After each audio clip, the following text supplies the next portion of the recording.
मोर परिचय हूँ शेख साबिर हुसैन मु जड़े समाजसेवी एवं Sifa social welfare and education trust सभापति।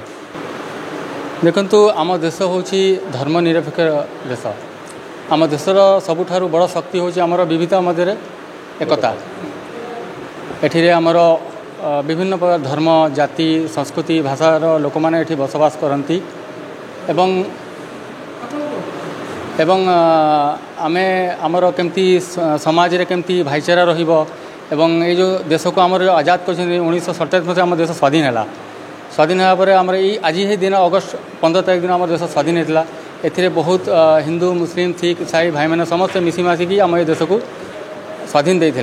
तो से आज भाविली जे ये तो बढ़िया बहुत भल दिन अच्छी यही दिन उपलक्षे मुझे कार्यक्रम रखिली।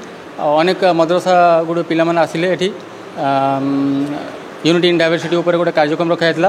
ये कार्यक्रम उपर से माने स्पीच कंपटीशन रखाइला। ये जो पिला माने फर्स्ट सेकेंड थर्ड होती पुरस्कृत कराइला।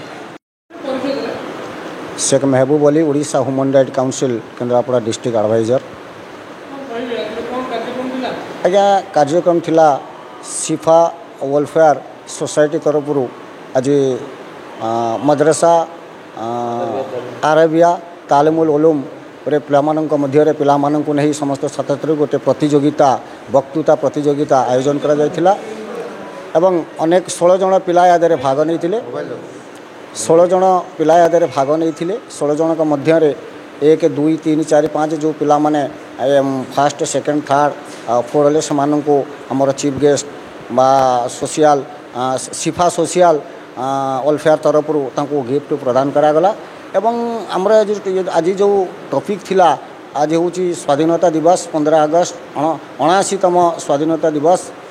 स्वाधीनता दिवस से जो वक्तृता प्रतियोगितार आयोजन करा जायथिला एक बहुत खुशी लगिला। बहुत भल रकम आयोजन होता। यादरे समस्त वक्ता माने निज निजर वक्तव्य प्रदान करथिले।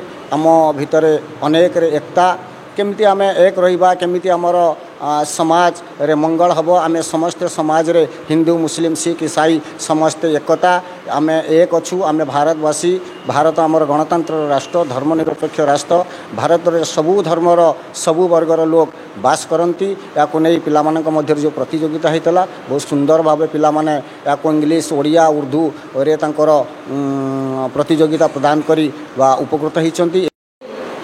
मो मोहम्मद जहांगीर मद्रसा अरबिया तालीम इस्लाम बड़हाट केन्द्रापड़ा हेडमलवी और ये सिफा ट्रस्ट तरफ जो आज प्रोग्राम ऑर्गेनाइजेशन होता यूनिटी इन डायवर्सिटी बहुत पिला माने भल स्पीच देले।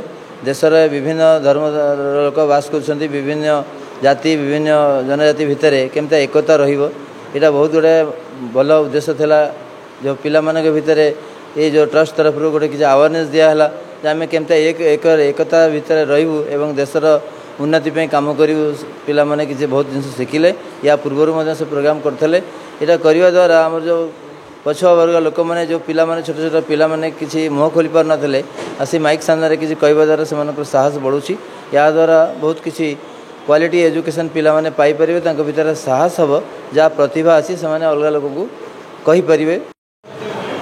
मु सैयद मुख्तार अली आईनजीवी केन्द्रापड़ा कोर्ट। आज गोटे प्रोग्राम अनुष्ठित होता यूनिटी इन डायवर्सिटी आउ से जो ये जो अनुष्ठान तरफ आयोजन होता से है Sifa trust Sifa social welfare and educational trust Kendrapara जार सभापति होती आमर साबिर हुसैन एवं तांकर परिचय माने मु तो कहि परिबिन बहुत माने विशेष व्यक्तित्व से एवं से सबुदिन ये काम पर लगी रही तांकरी माध्यम रे एटा आयोजन होता।